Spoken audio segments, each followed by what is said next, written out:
I'm Don Melichar with the De Pere Forestry Department. Today we're in Legion Park to talk to you about emerald ash borer, or commonly called EAB. With me today is Bill McNee with the Wisconsin DNR. We'd like to share a little bit of information with you and share what Bill knows. Bill, what is EAB? The emerald ash borer is an insect that's native to Eastern Asia that was accidentally introduced into Michigan in the late 80s, early 90s. And it's a very destructive insect that will kill an ash tree within a few years. And since then we found it in several other spots around Wisconsin, including the city of Green Bay. Where has it been found in Green Bay, Bill? It was found in a purple detection trap downtown along the Fox River. Bill, what are the signs and symptoms that we would look for in an emerald ash borer infestation? Well, the emerald ash borer is actually quite a difficult insect to find in its early stages because it remains hidden under the bark for most of the year, and it's really not until the tree has been infested for at least 2 or 3 years that you can actually see the symptoms of an infestation in a tree. Okay. Generally, the tree will start to die or decline from the top of the tree down. The tree may also produce a bark crack with a sign of tunneling underneath, which has been produced by the larvae of the emerald ash borer. There may also be sprouting coming from the trunk or the base of an ash tree, and that's a sign that a tree is under stress, not necessarily from ash borer, but in general under stress. And specifically, there may be a small D-shaped exit hole that is approximately 1/8 of an inch across, which would be created when adult emerald ash borers complete their development underneath the bark of the tree and then chew their way out of the tree to go find additional trees to infest.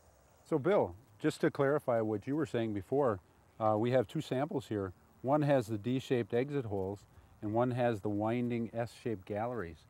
Now what if homeowners were to find these? Who would they report it to? If a homeowner sees a tree with several symptoms of infestation, they should report it to the state's emerald ash borer hotline. We have a website which is www.emeraldashborer.wi.gov, where homeowners can email a report, or they can call it in to 1-800-462-2803. And that number is also available on the website. So Bill, it's my understanding that emerald ash borer only attacks the true ash in our environment and not the commonly referred to as ash, like the prickly ash or the mountain ash. That's right, Don. In De Pere, we have 3 species of native ash which is susceptible to emerald ash borer: white ash, green ash, and black ash, and their ornamental varieties which may be planted. In the city of De Pere, Bill, we've been looking for signs and symptoms of emerald ash borer. Unfortunately, what we've been finding are the signs and symptoms of other insects and diseases. The thinning crowns, the cankers on the trunk, the drought stress, they all seem to mimic emerald ash borer. But I know what you've said if you start to see more than 1 or 2 of those symptoms, then we may be looking at an emerald ash borer infestation. That's a good point, Don. Even ash trees can have these other symptoms, and that's why homeowners who see only one of these signs and symptoms of emerald ash borer shouldn't presume that the tree is infested with the emerald ash borer. It may be due to some other problem, such as a disease. So then if you think that you have emerald ash borer, the first step would probably be to consult with some of the good websites that they have out there. If after you've been looking through the websites and you're still not quite sure, you can certainly contact the City of De Pere Forestry Department, or you could contact the state hotline. The state hotline is a good source of information for people who don't have internet access. We will work with the homeowner to go through what they're seeing in their trees, to rule out the emerald ash borer because it's obviously due to some other disease or some other insect. Or if the tree is suspicious, then we will come and look at the tree, and hopefully we will not find emerald ash borer. So Bill, now that we've learned a few things, how does the beetle kill the tree? Well, it's actually the larvae or the immature form of the beetle that is the killer of the tree. Here in the vial I have a larval emerald ash borer, and this is worm-like in appearance. What it does during the warm months is tunnel around in the nutritious area called the phloem that's underneath the bark of the tree. There's also some tunneling in the wood or xylem, And what this tunneling does is it slowly cuts off the tree's food and water supply. In a tree that is initially infested may only have a little bit of the tree's food and water supply cut off, which is not going to hurt the tree, but as more and more of the tree's circulation is being cut off and the tree can get less food and water up and down the tree is basically suffocating and starving. And that's why the tree starts to die from the top and then dies down towards the base of the tree. Mm-hmm. Typically, a tree will be infested for 2 to 3 years before the signs of infestation are present, and usually within 5 years of initial infestation, the tree is dead. Bill, just to add on to that a little bit, I just want to maybe show how you can identify an ash tree in your yard. You can see the sample that we have here. This entire package here is a leaf. These are the leaflets, and they are opposite. You can kind of see that this has 7 leaflets. Ash typically have between 5 and 11 leaflets. You can kind of see in our background we have a tree that is a green ash again, and you can kind of see how the leaves are borne on there. They're actually borne opposite on the branches. You can also see the bark pattern, which forms kind of a diamond shaped. I also have a couple of samples of both a younger tree and an older tree. And this one, the bark is a little bit smooth, and that is a green ash. On this one, the bark is very rigid and very diamond shaped. That's more towards the white ash shape. Now, Bill, now that we've seen the tree, what do the insects look like? Well, Don, during most of the year, the insect is hidden underneath the bark of the tree, so a homeowner is never going to see it. Mm-hmm. During the summer, though, the adult emerald ash borers emerge from their trees and are present on the bark of other trees and can be seen by a homeowner. This is the adult emerald ash borer, which is small enough to fit on a penny. It's approximately 1/2 inch in length. This insect is green and slightly bullet-shaped. There are many insects in our environment that are commonly misidentified as emerald ash borer because of their size or color. The most common is an emerald-colored beetle that moves around on the ground very quickly, called the tiger beetle. The tiger beetle is a native insect that feeds on other insects. It's commonly misidentified as emerald ash borer. I do have some other insects that are also mistaken for the emerald ash borer on the table. Great. This is a collection of insects that we have at the DNR office here in Green Bay. Okay. In the vial is an actual emerald ash borer, Mm-hmm. and to the left is the tiger beetle, which we were just discussing. Okay. There are a number of other insects which are also misidentified as emerald ash borer, but less commonly so.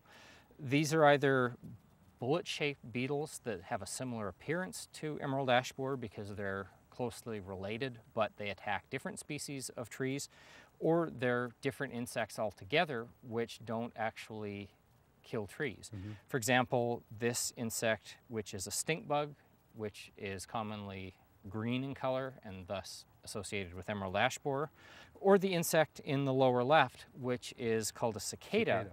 Which is the insect that makes that humming sound or buzzing sound Mm-hmm. in the trees during the summer. That insect is not going to kill your tree, and it's much bigger too. So. That's correct. There's also a number of other insects that we identify around here, and those are the bronze birch borer and the two-line chestnut borer. Those sometimes I think could be mistaken for emerald ash borer as well, couldn't they? That's correct. They're also closely related to emerald ash borer, but they attack different species. Mm-hmm. So because of their appearance, they can be mistaken for emerald ash borer. Bill, behind us here we have this large purple triangle. What is this? Well, what we have here is a purple panel trap for the emerald ash borer. Mm-hmm. This trap is hung in the trees during the summer. Okay. It's a purple color because that purple color is attractive to the adult beetles as they're flying around in the forest, and it's also baited with a lure that smells like a sick ash tree. Mm-hmm. So this is attractive to the adults as they're flying around, and it's coated with a sticky substance that traps the beetles so that when we come around and check the traps, we can pick the beetles off the traps and identify them as emerald ash borer or as another species. So Bill, now that emerald ash borer has been found in Brown County, what is a City of De Pere resident supposed to do right now? Homeowners in De Pere and other communities in Brown County have several options for dealing with emerald ash borer. The first is to let Mother Nature run its course and let the trees eventually die and be replaced with another species that's not affected by emerald ash borer. Homeowners can also treat their trees with an insecticide every year to keep the ash trees healthy and alive, even though the emerald ash borer eventually will be in the neighborhood. So Bill, then as a homeowner in the city of De Pere or in Brown County, what kind of products should we be using then? At present, I would sit tight and wait to see if the source of the green bay beetle can be found. If there is an infestation in the trees in Green Bay, the current recommendation is for homeowners within 15 miles of that infestation to consider treating the trees with insecticide. It may turn out that we can't find the source of that beetle, or for example, the beetle flew off some wood on a boat in the Fox River and there isn't an actual infestation here yet. Only time will tell where that beetle came from.